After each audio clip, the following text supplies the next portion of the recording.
Welcome to E360 TV, the live streaming and on-demand destination for influential voices and enlightened audiences.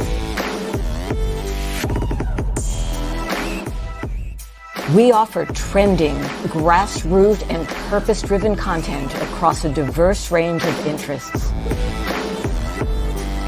E360 TV is more than just watching programs. We offer the ability to interact with live shows connecting audiences to real, authentic influencers and storytellers while streaming to millions of devices.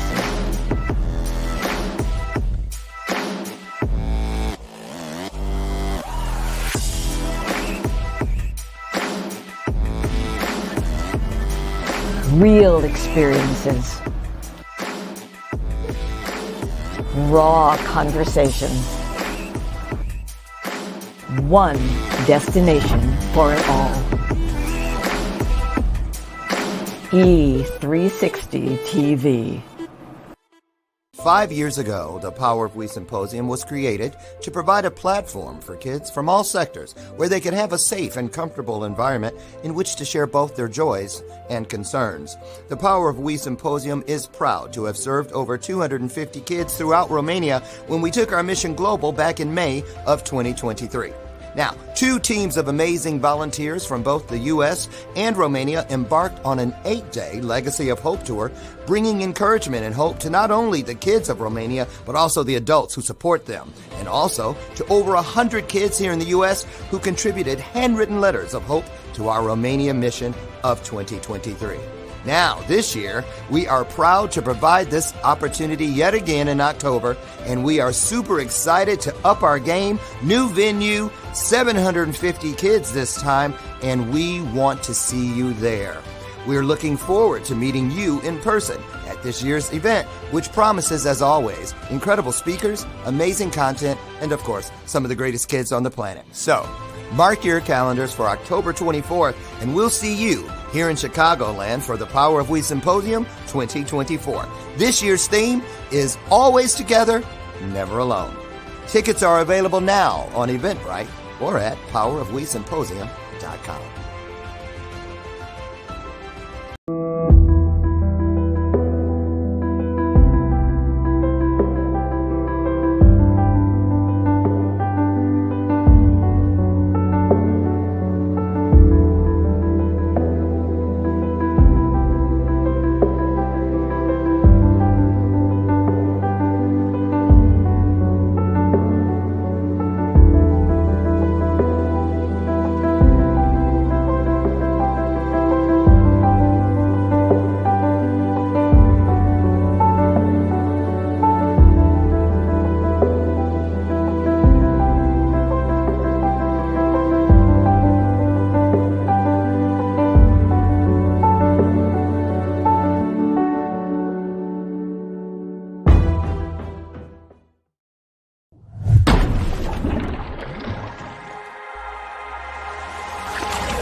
Shamelessly displaying my state of mind, but you walk right past me, pretending like you don't see what's yours for the taking.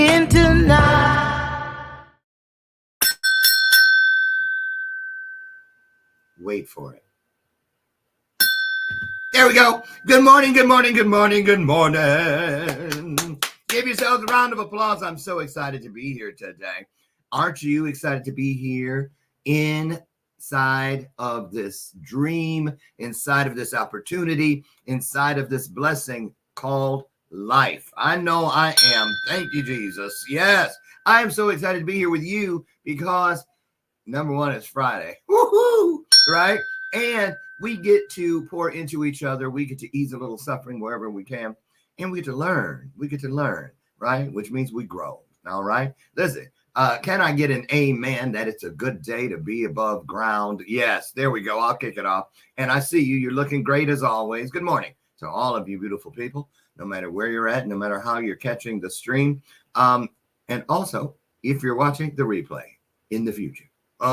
So I'm Dr. Lauren. I'm your host, and I'm so, like I said, happy to be here. Oh, great guest for you today. She's actually in the private lounge at the at an airport somewhere in the world, about to fly off for a great weekend with her boyfriend and his family.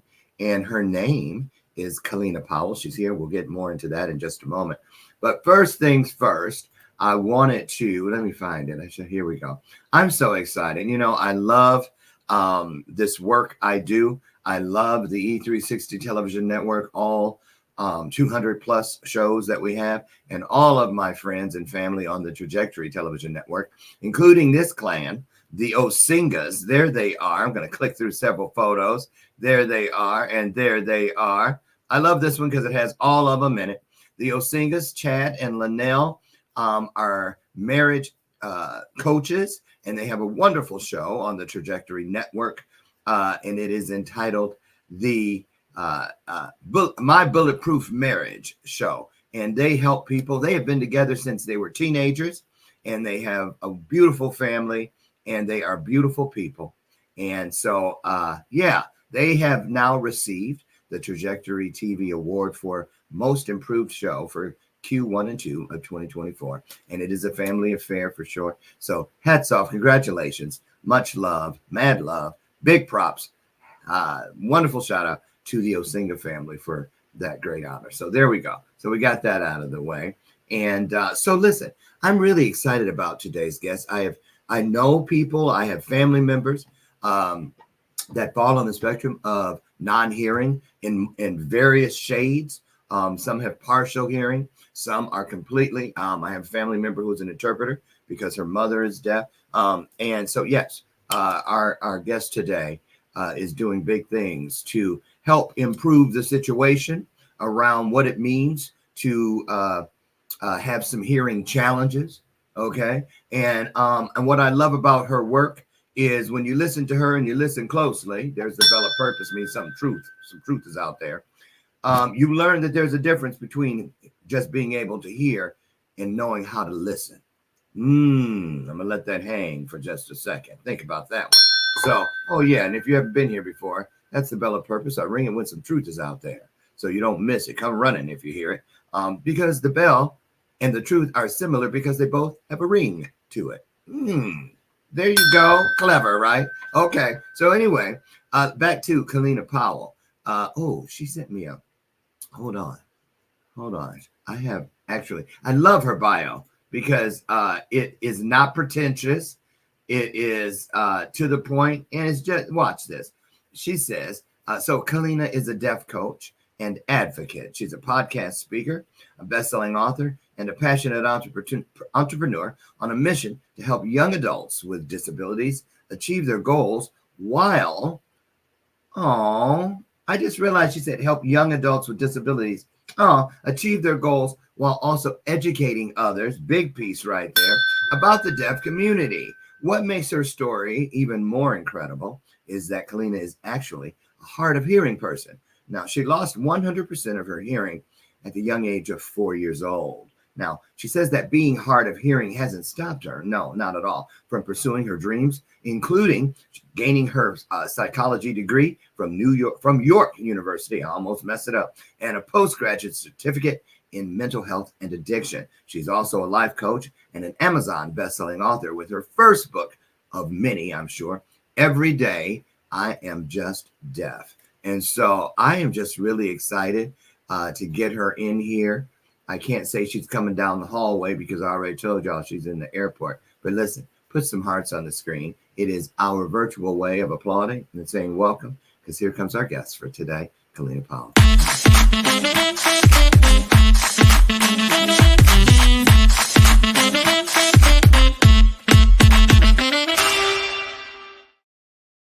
Hello, KELLINA.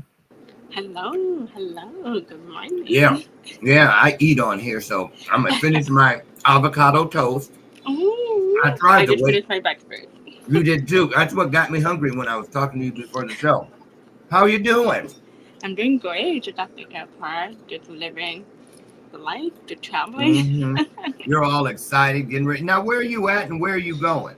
So I'm located in Canada, Toronto, but I'm actually currently going to go to Alberta and Calgary. Okay, nice. So let's well, here's what I do. I dip out for about 60 seconds. Give the screen, give the floor, give the mic to you, and just, lay out where we're going to go today a little bit. Just, anything I didn't mention in the bio. In other words, just start a vibe between you and the viewers, and then I'll come back in and we'll get started. Sound good? Sound good. All right, all you. Take it away. Hi everybody, I'm excited to be here. So yeah, my name is KELLINA Powell. I do so many things. You're probably just wondering, like, how did KELLINA overcome so much, especially as a deaf person? Well, little do I knew I was going to be deaf at the age of 4. I actually had an ear infection due to daycare. It's okay. So what I did was with my family and I spoke a lot about how to advocate for me. And I'm the only person in my family who is deaf. Yes, it's very shocking for everybody. My family didn't know how to communicate with me because they never had access to the deaf community before. And so, short by short, I overcome a lot because I learned that I want to impact other people, especially the younger adults, because I never had anybody that looked like me or represent me. And it's very important that not everybody is able to find a mentor or have someone to speak with about their challenges, or even talking with their mental health, right? My mental health kicked a lot in elementary school, middle school, and high school, especially in high school, because I feel like in high school we learn who we are as a person. I definitely learned a lot about myself. Wow. Okay. Nicely put. Let's just start with this ear infection piece. Mm-hmm. I know a lot of people probably sat up and went, "What?" And a daycare. So you were 4 years old. Do you remember hearing? Yes and no. All I remember was I had an ear drop. So the doctor prescribed me an ear drop for my ear infection. And then my mom told the staff at the daycare. I remember they put it in, but again, I don't know if they put too much or put it in the wrong time. And so that moment, I remember I went home, I was walking, I noticed my ears were different. I couldn't really hear until I got home. I put on the TV. I put on the really loudest volume. My mom was calling me. She's like, KELLINA, KELLINA. She tapped me on my shoulder. And I jumped. And I didn't know that she was calling me. And she said, I called you. And I looked at my mom, like, dead in the face. I had no clue what she said. And then my mom was like, what are you doing? And that's when my mom called my grandma at the time because my grandma was a nurse. So luckily, my grandma knew what she was doing. She rushed home from the hospital. She did a little assessment with me at home. And then my grandma realized something was wrong. We called my family doctor. The next day, went to my family doctor. He said, I'm so sorry, but there's nothing we can do. It's too late. KELLINA is officially deaf. Wow. So, okay. Before we go any further, so that for the sake of time, I found a little piece to show. Do I have it? Yes. Entitled, have you ever seen this? It's called Dear Hearing People. Have you heard it? I think I heard of it, but I don't think I watched it. So. Yeah, and it's 2 minutes long. You guys watch this. It's going to clear up a lot of questions and give us some real things to talk about here. So hold on while I get that ready for you.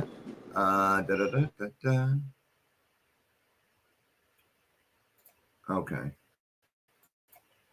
I gotta pull it up. Dear hearing people, we have some things to tell you about us. Sometimes we use a different language to communicate. Sometimes we can speak. Sometimes we don't. Some of us like to wear hearing aids or cochlear implants to hear. Some of us need interpreters to communicate with others. Please don't force us to wear hearing aids or lip read for your benefit. That is our personal and private choice. Don't make decisions for us without our participation or permission. You'd be shocked. We are doctors, lawyers, filmmakers, race car drivers, teachers, Inventors, CEOs, chefs, video gamers, musicians, singers. comedians, writers, and parents. Need we say more? Sometimes we're perfectly happy being who we are. Most of the time, our struggles in society occur when other people make it difficult for us. Sometimes we are too tired to explain ourselves. We suggest That you simply ask us questions and be open. Don't be scared. Don't run away. Running away only means that you'll continue to not understand us. that lack of understanding will only hurt us more. We're human beings with thoughts and feelings, just like anyone else.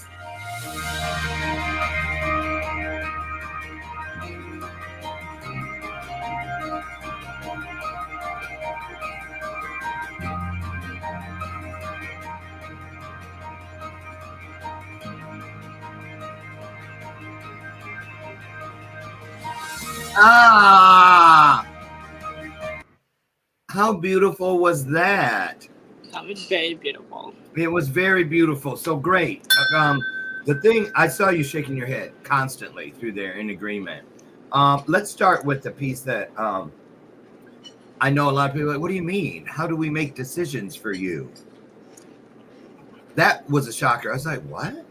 Yeah. Can you talk a little bit about that? What do you think they were saying there? So there's so many different scenarios with everybody. Everybody is different. I'm not speaking on behalf of anybody. But a lot of time when people try to communicate with another person, sometimes the other person is not willing to accommodate us. Sometimes they make the decision that, okay, you know what, you can't hear me, then no more conversation. They try to force the conversation to end, if that makes sense. So a lot of times, especially me when I was growing up, like I had like a few people like try to interact with me, but they kind of like forced me to kind of shut up in the conversation. And then instead of talking to me about it, like, hey, like I don't know, but I feel uncomfortable, right? And especially too sometimes when we speak to professionals, a lot of time when you speak to a professional, they think they know what's best for us, where they don't. They said, oh, like you need a cochlear implant or you need a hearing aid. And then we don't know what's best for ourselves either because we never tested. And a lot of time they make the decision for us, especially our parents, that don't know. They don't know. So that's what they meant. Yeah. I remember once, I have a story. I remember one, oh my God, I haven't thought about this in years. Oh, you just took me back. Yes. I remember I lived in an apartment. I was probably 23 or 24 in Hollywood. And there was this really hot actor who was deaf. And I had a party at my house. And you had to get buzzed in. And he was, and I was actually trying to date him. Right. And I blew it because he kept pushing the button. And I was like, who is it? Who is it? And I was like, well, if you don't say who you are, you're not getting in. And then I heard him say, well, excuse me, I'm deaf. And I said, oh no, it's him. Right. And so we buzzed him in and he came up. But that was really, we turned the music off because everyone heard it that was there. And there's a small party, like 8 of us. So it wasn't like some big wild party. It was more like a dinner thing. Like I think we were doing sushi and sitting on the floor and that sort of thing. But we turned the music off. I'll never forget it. And we just sat and we talked about what it was like, because we were all very shocked at how, because we knew he was coming, but didn't connect the thing like an intercom doesn't work for a person like that. I mean, he could feel it buzzing and know that the door, but I wasn't hitting the buzzer. And he kept, it was just the whole few hours, at least 2 hours, I remember. We sat and we talked about it. It was so eye-opening. I'll never forget. I never did get to date him. I think I blew it that night. But I'll never forget that experience. So let me just ask this. So when you started school, were you able to just go to a regular kindergarten class? Or did you have to go to a deaf school? So I went to two school. So when I became deaf, I was 4. So I was just starting kindergarten. And so that was very hard for my parents to make a decision for me to say, you know what, we're going to send Kellina to a deaf school in the morning and in the afternoon, a hearing school. The reason why they did that was because just to help me communicate with different people. And that was important for my family to teach me how to be independent without them. Right? So I went to both schools. I went to the deaf school in the morning and hearing school in the afternoon. Was the level of joy the same? I mean, did you love going to one and didn't look forward to the other? So I love going to my deaf school because I was learning my ASL. ASL means sign language, everyone, for those who don't know. It means American Sign Language. So I love learning about my sign language, but unfortunately when I got transferred to the hearing school, I had no access to my sign language. I lost it. And so it was very hard for me to advocate for myself a lot of time in the hearing school because, you know, as a little girl, you're thinking that the teacher would understand that you would need accommodation just like you did at the deaf school, but that was not the case. So it was very hard for me to juggle between 2 different schools and really learn how to advocate for myself consistently, especially in the hearing school. So the teacher in the hearing school was not equipped to deal with your hearing disability at all. So she's up there, or he, talking to the class. How? So basically, I remember, I will never forget that. Even though I was young, I was in grade 3. I had a teacher, and I wear a microphone. So teachers are supposed to wear a microphone for hard of hearing and deaf students. He purposely brought the microphone to the bathroom. It was so embarrassing because everybody in the classroom can hear it, and he would not, like, it was really, really embarrassed. Like, I always cry, and I told my mom, like, this can't happen. Like, I don't want this teacher, like, he's embarrassing. He just play a lot around with the microphone, like, oh, can you hear me? Can any other student hear me? Like, he thinks it's a joke. So wait a minute. The microphone, where's the speaker to the microphone? In your ear? It's in the classroom. It's in the classroom, so everybody can hear through it. Yeah. So you're telling me he went to the urinal, he was peeing? Mm-hmm. And you could hear it? Yeah. Okay. So how do you, so that was, what year was that?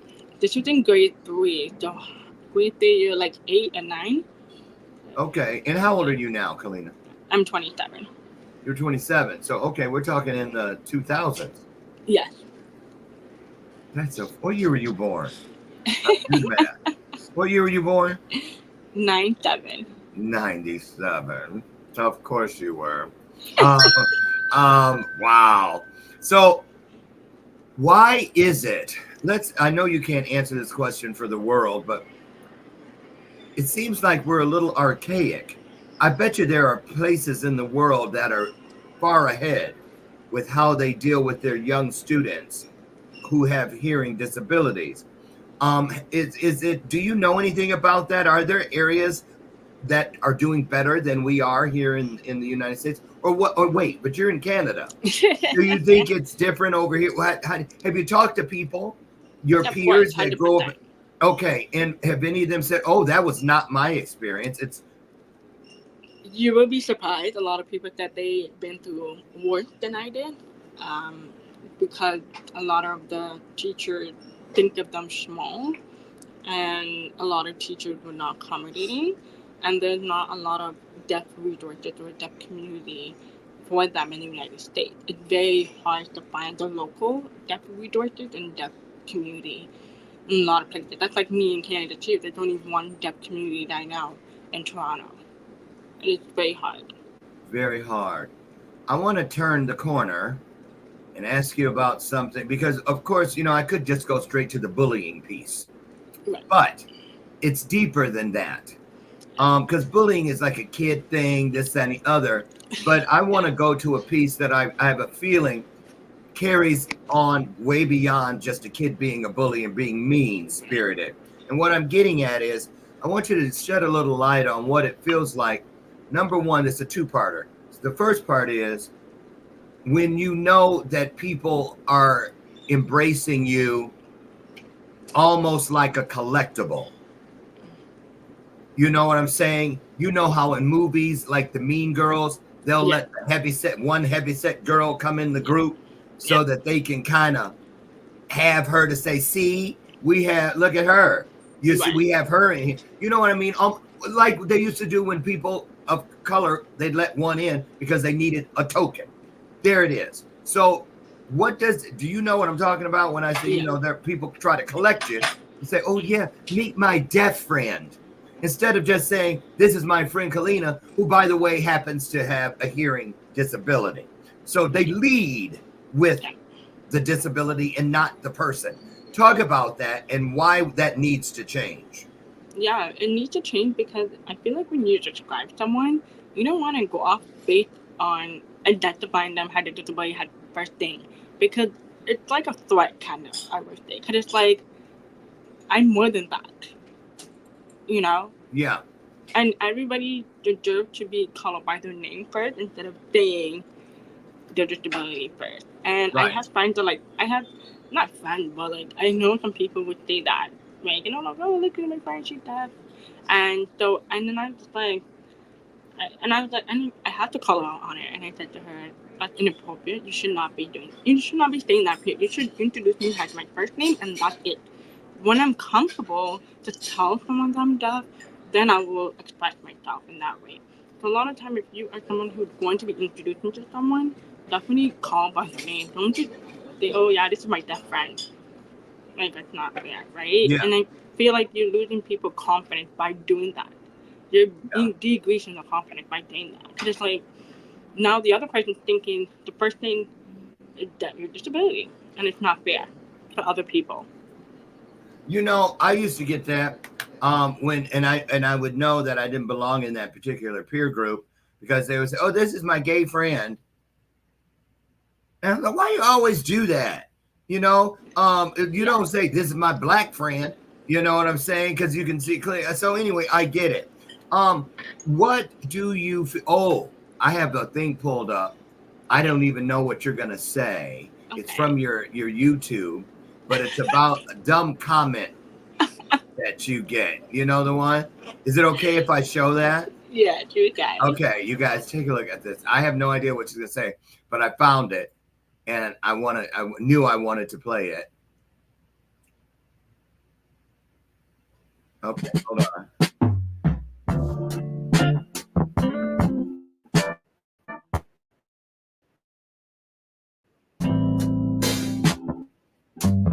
So today's video, I'll be talking about my skin routine.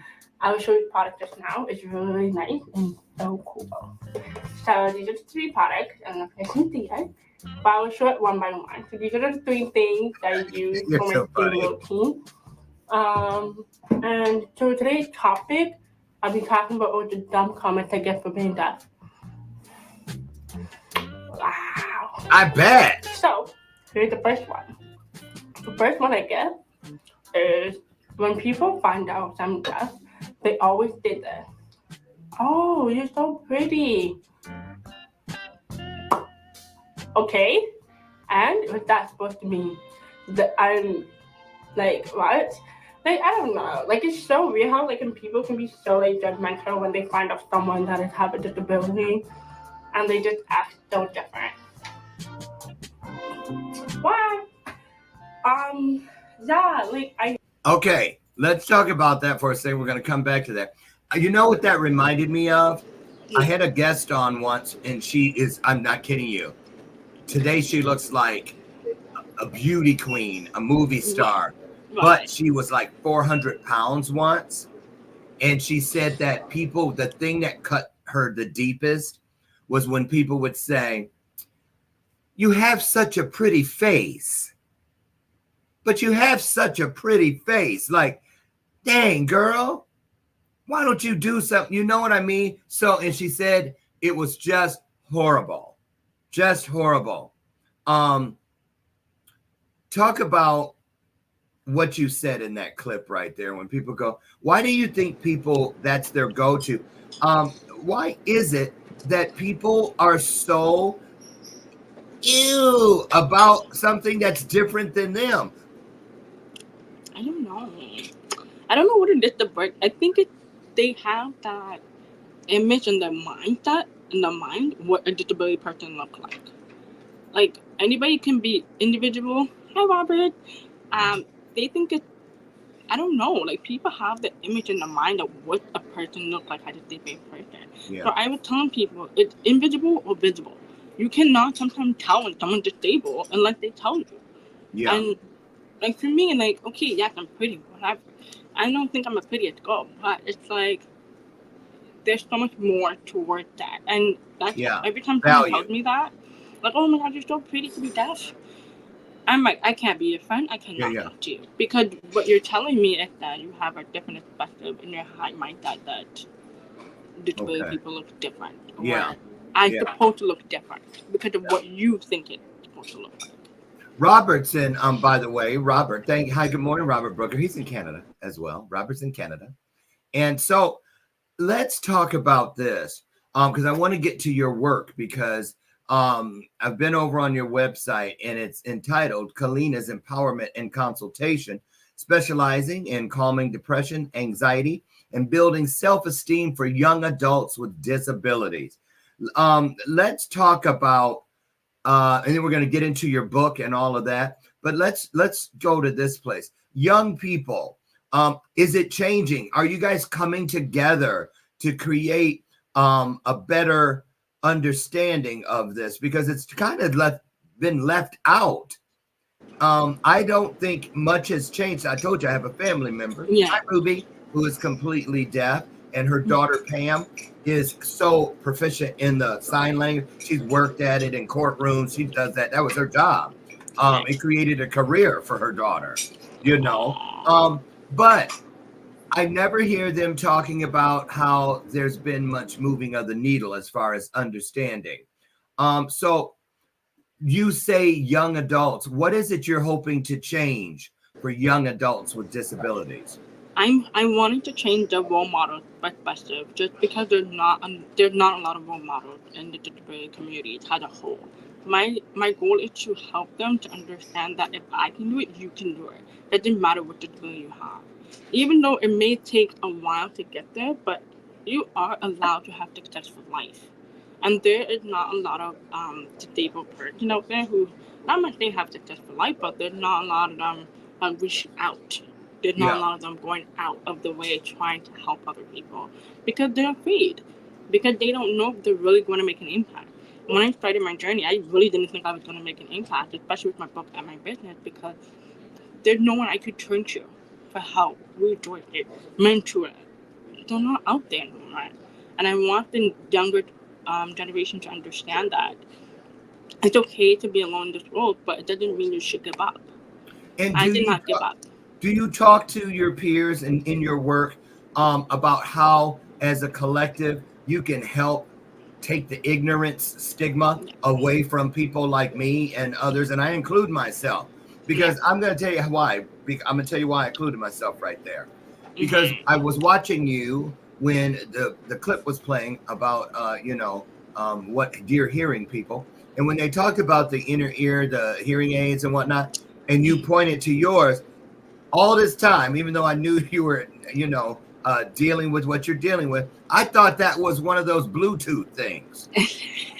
Like you would talk to people on the phone. Let's talk about that. I mean, do people assume Um, well, because here's the deal. I bet you run into challenges in everyday life Yeah. because, if you're a wheelchair person, because you said disabilities, you help people with disabilities. You didn't say just people who have hearing disabilities. You said disabilities. So I'm thinking the full spectrum. So, okay, they have all these rules. You got to have a ramp, the parking spaces, this and the other. The doors need to be wide for people that, but what about things that are barriers for people like you that no one seems to be changing? Give us some examples of some of the things that can be challenging for you? Like, for instance, what about if they call your flight out and you know what I mean? Things like that. So you have to rely probably on the app. I rely on the text message. I get notifications through text messages instead of relying on the app, just because the app, it doesn't work sometimes. Sometimes the internet doesn't work, and I rather text message. Like, your flight is here, please arrive to your gate.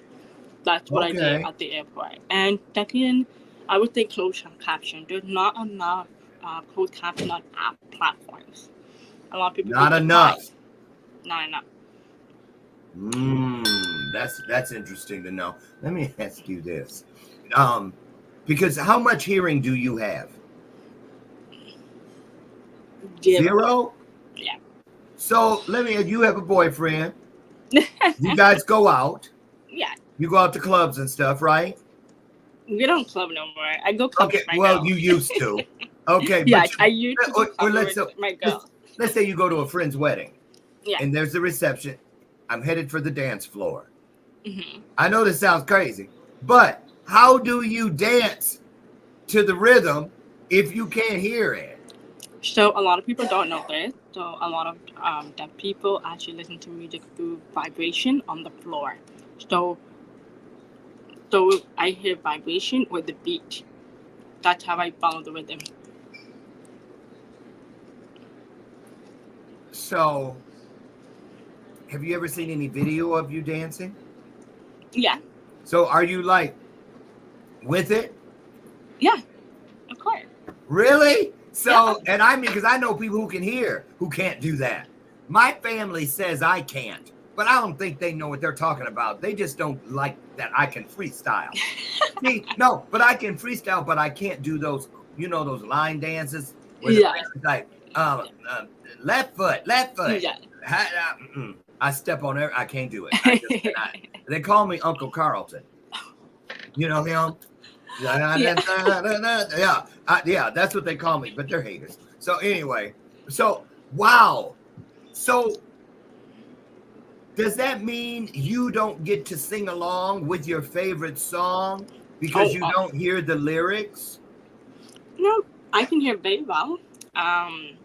Because of my hearing aid, that is a Bluetooth in my hearing aid, so I'm fine with that. But if I'm at the club or the dance floor, sometimes I mix up the song, to be honest with everyone. So my friend will tell me, they're like, no, it's this song playing. I'm like, okay, thank you. And then sometimes wow. And then sometimes I mix up the song because some songs, some people don't realize it, but the deaf people won't realize is that the beat is so similar to other songs. So sometimes we get confused. Oh yeah. Right? So for me, I get confused 100%. And I'm like, oh, it's some different song. Never mind. So sometimes I can't follow along with the lyrics because I miss a few words 100%. But yeah. So music videos, do most of them have closed captioning now? Yes, they do. Okay. Now, here's another question. I know these may sound like stupid questions to people, but I want to know because I'm trying to understand the plight. So what about if you went to New York City to watch a show on Broadway like Hamilton? It depends how loud it is, two, how many people chatting, and if it's like really loud with the microphone. But they're not probably going to have an no. So that would be sometimes difficult for some people. For me, like I have to be either close to whoever is speaking or performing in order for me to actually understand what's happening. If I'm very far, I have no idea. Can you read lips? Yes, I do. Did you have to learn how to do that, or is that something that it just kicks in? It just kicks in. No matter how a person speaks, and some people have never said, and What, you know what I mean? And they can be using slang or Yeah. wow. The only thing I can't fully understand is someone who have a very, very strong, thick accent, like the European. Some of the accents are very thick. I Very cannot thick. understand some of them. Very hard. Hmm. What about this? This is just a string of questions that I've never been able to answer, but now I'm gonna. I would have asked if I would have ever gone out on that date with that one guy, but that didn't happen. What about this? If you're, let's say, like right now, you're in an airport. If you looked across the restaurant or the lounge and you saw two people signing, would you feel a pull to introduce yourself to say, "Hey, family, how are y'all?" And is that something that happens in the deaf community where you make sure that you acknowledge each other? Yes. How A does lot. that make you feel when that happens? Must be great because look at your smile. Of course, the light it goes off. I'm always like, oh my god, I'm down to have a conversation. Oh, that's just awesome. That's awesome. So, what about this? You're dating, but before you had your steady boyfriend, were you on guard at all when guys would want to ask you out? Were you talk about that? Was it just like every other girl in your circle, or is it different? Because I mean, that must be a challenge a little bit. Is it? Yeah, 100%. It's a huge challenge. I have guys who ghost me because they found out I was hard of hearing, and some of them will ask me, like, oh, like, how do you date? How can you hear? Like, they ask like a lot of stupid questions. I did have a lot of guys ghost me the majority of the time. Obviously, dating compared to my girls and my circle are very, very different. It's very hard to find a guy that's not insecure because there's a lot of guys that used to meet back then with insecure and Yes. they don't know how to respect a woman. So Well, it was very hard for me to really date a lot of times. So yeah. awesome. I want to introduce you to my VA, Victoria, because I was looking at your website, and I'm going to switch now into you, Kellina, the keynote speaker, because I love your topics that you speak on, relationships and dating, which we just talked about, disabilities and entrepreneurship, inclusion in education, powerful, and empowerment. Let's. What kind of people hire you to speak on their stages, Kellina? So schools, deaf schools, normal schools, organizations who are interfere with the deaf community, and also organizations who interfere with the women of color, the color community, and as well everybody in general. I don't really have a specific but majority of the time, a lot of schools had been reaching out to me to go and speak to the student. Now you're also a coach. Yeah. Now, who do you coach? What does your client look like, and why did they come to you, and what is it they're looking for? So my clients are young adults from age 15 to 35 years old. The second thing they're looking for is someone who can relate to them. I feel like a lot of us feel like we can find a coach, but sometimes coaches are expensive. Sometimes it doesn't make sense. Yeah. And so when people meet me, they feel comfortable. I'm very affordable. My coaching package is not that expensive compared to any other coaches nowadays. Yeah. It's insane. Like, I remember this one girl, the client, she came to me, she has this coach trying to charge like $5,000 a month or something. That's yeah, I know what you're talking about, right? Yeah, one of those. And I was like, no, it's just ridiculous. I have a 3-month package. You can afford it. Or we can do a payment plan. Not a problem. And she was like, oh my God, thank you. And as well, and then the reason why a lot of people choose me a lot of time is because of how much I'm out there, right? A lot of people want to be connected to other coaches who is making impact.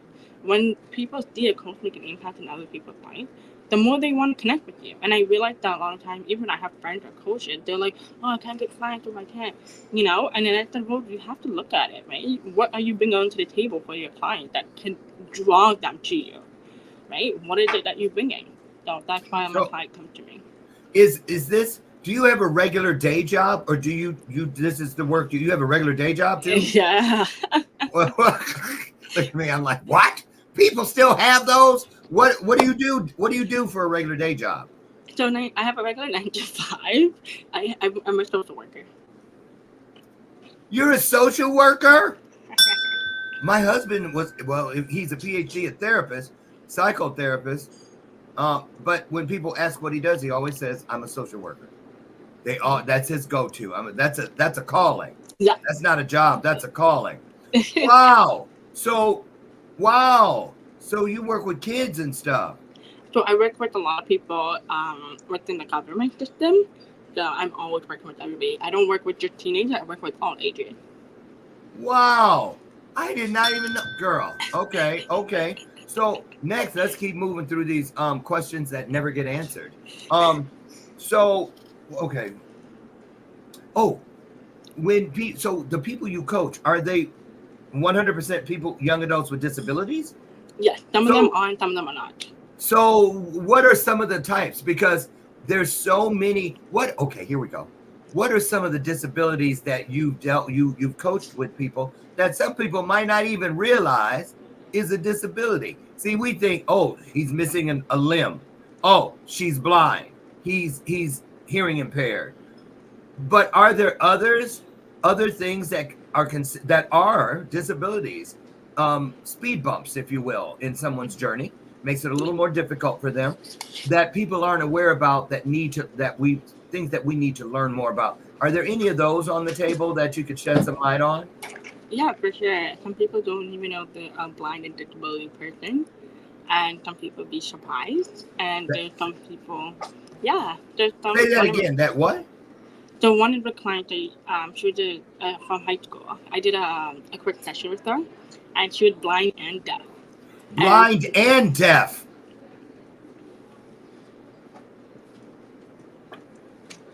I can. Yeah. You know what I'm thinking, right? Yep. I'm sitting here going, wait a minute. What does that leave for you to be able to do but to just sit somewhere? You need to apply the tools that they have. So she was blind and she was deaf. Could she speak? Yeah, she speaks perfectly well.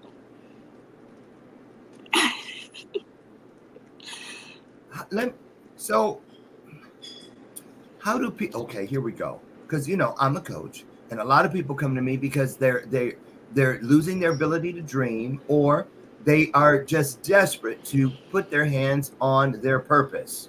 Right. So people with disabilities, how important is it with you and your coaching and your clients when they come and it's about their purpose, finding their purpose? Because, a lot of people, do you ever deal with people who feel that their disability is a curse? 100%. And that's a shame, isn't it? Yeah. How do you get them around that, or through that, rather? Because you got to go through it. So it's baby steps. That's the first thing I do. I always ask them, what is the favorite thing you like to do? That's the first thing we talk about. What is it you like to do? I tell my clients, I encourage them to do it once a week to boost their confidence, to make them feel comfortable in themselves. Once you have a favorite hobby, keep doing it, right? And the second thing is we work on a paper. It's called visual, right? And okay. I make them draw a big circle of themselves in the center of the paper. Put the name in it. I make them draw a line, a straight line that makes you happy. Zigzag doesn't make you happy. We go through each one of them. Sometimes the clients don't realize that until they visually see it.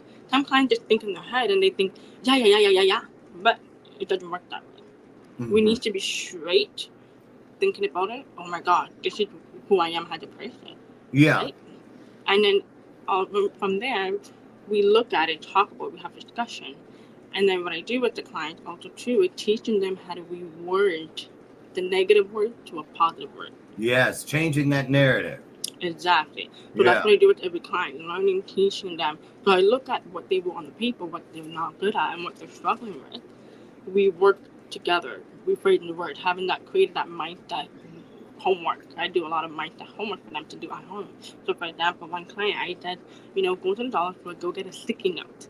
Write all the positive things that you wish you told yourself, that you wish you always tell yourself. And he's like, oh, okay. And then he wrote it down, he put it up, and I told him, put it in the bathroom mirror, your bedroom mirror, and your car. And yeah. I do that with the visor. And boom, he increased a little bit, but it did help a lot in trying to really understand that it's a big mindset shift for him.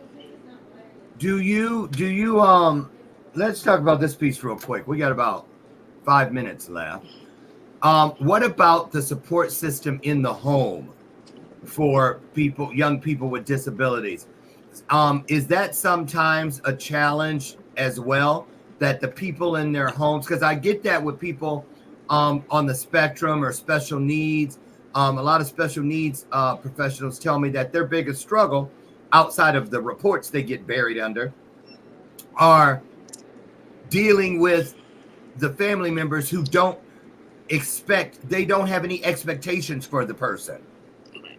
As if, oh, he or she will never be able to this or that. Do you ever have to deal with that? Do your clients have that problem? Do you know what I'm talking about? So some of them do and some of them don't, because sometimes their parents will come on the call too, and just to learn what we're working on and how I'm helping the client and how they can help their children while I'm not there. So some of my clients who are young adults, they probably graduated, right? And they were asking, I can't find resources, I can't find anybody. My family has very low expectation of me instead of high expectation. Like me, I have very high expectations with my client. I said, you need to do this. And my client said, but I can't do it because, my parents said I can't do it. Do you think, let me ask you something. Do you think you will ever work with parents that find out, like your mom did at 4, my daughter is now going to be hearing impaired for the rest of her life? Do you work with parents that, think, oh, life is over? So I'm actually going to be starting with my parents now, because I had a lot of parents reach out to me for advice. So I'm actually going to open that door for parents as well. Yes. Good for you. Good for you. That's going to really be a true river of blessing. Let's hit the book before we run out of time. Every day I am just Deaf, Life in a Hearing World with the Deaf Queen Boss. That's also KELLINA's Instagram handle, Deaf Queen Boss, by the way, and you're going to see that in a minute. Tell us about the book. Why'd you write it? Who's it for? And check that off the bucket list. Good for you. Congratulations. Amazon bestseller, by the way. Talk about the book. So my book is about me being deaf daily basic. It's a poetry book. It's not a chapter book, so don't freak out. And the second thing is, the reason why I wrote this book is because, actually, let me ask you guys a question. Think about it for a second. Have you ever read a book by a deaf author? Have you read a book by a deaf author? Right, I don't. Not that I was aware of. No. That's exactly the reason why I wrote my book, is because I want to empower and let in the hearing community understand what it's like, what the deaf person go through. Because it's super important that we bring that to the hearing world and continue educating, being consistent educating people about the hearing, about the deaf community.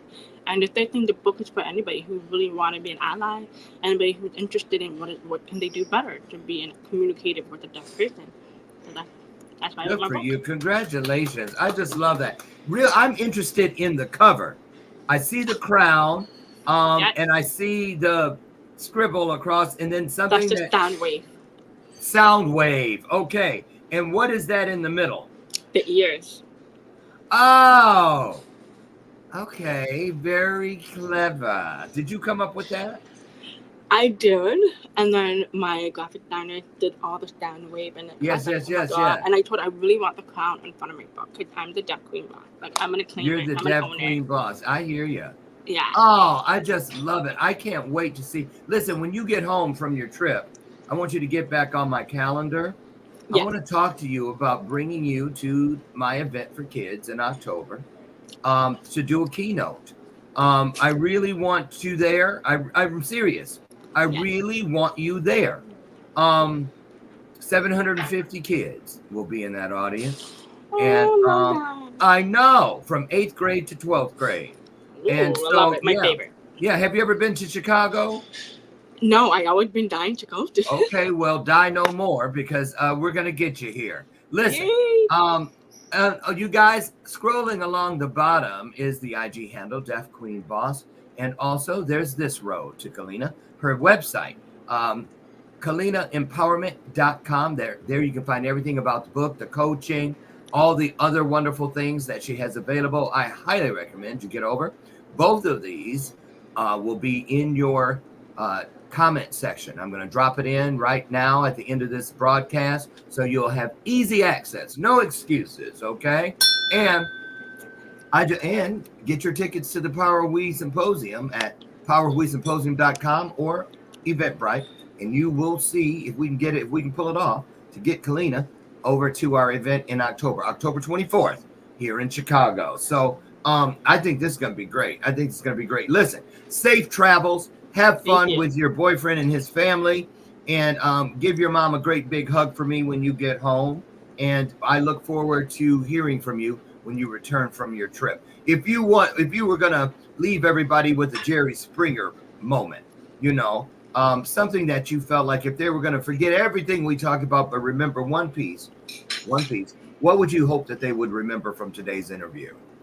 One piece I would say is remember, tomorrow's not a promise. You never know when God's going to call you home. Live your life to the fullest. Well, there we have it. The book, everybody, is available now on Amazon. Every Day I Am Just Deaf, Life in a Hearing World with Deaf Queen Boss, author KELLINA Powell. Amazon bestseller. Get over and grab yourself a copy. I'm going to order mine as soon as we get off this show today. Kellina, thank you so much. Go and have a great, great weekend. We'll see you when you get back home. Keep doing what you're doing. You're incredible. You really are. You guys get out of here. Have the best day ever. Have a great weekend. Get out and find a little piece of your higher self today so that you can ease a little bit of suffering somewhere in the world.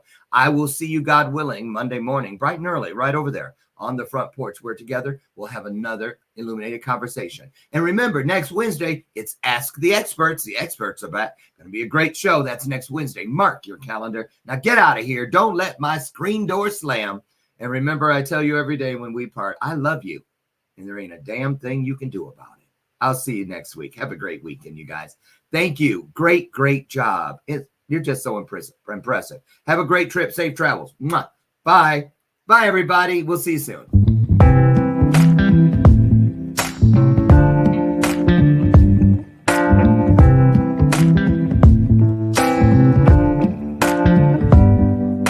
Show me your soul.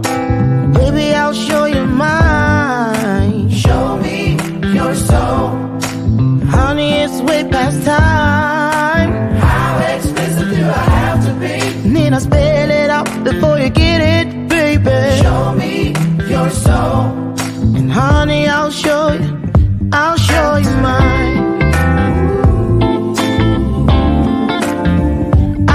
you mine.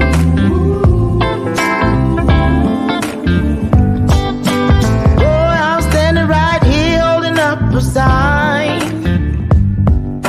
shamelessly displaying my state of mind.